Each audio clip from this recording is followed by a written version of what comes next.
พี่น้องเสร็จภารกิจการหาปลาสุดท้ายเอาเหอะลงไม่ลงพี่น้องเอาไปคนมาลักอีกลูกเต็มสาเลยพี่น้องปลาบ่เลียเลยดิ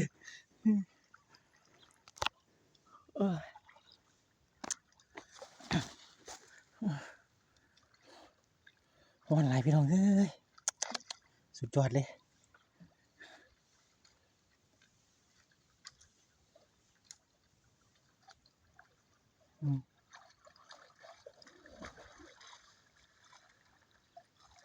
เก็บของกลับบ้านพี่น้องไปอาบน้ำเย็นๆมาเนี่ยแล้วก็ไปนวดผ่อนคลายโอ้คิดสภาพแล้วมีแห้งแค่คิดก็มีแห้งเลยพี่น้องเอ้ย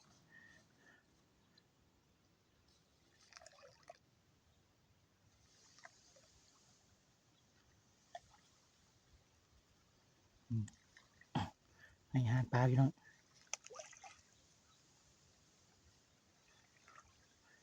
เพื่อตัวที่ยังมันรอดดำเนินชีวิตต่อไป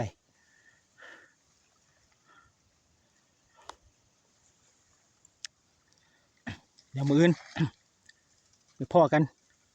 อีกสระหนึ่งพี่น้องพ่อกันอีกสระหนึ่ง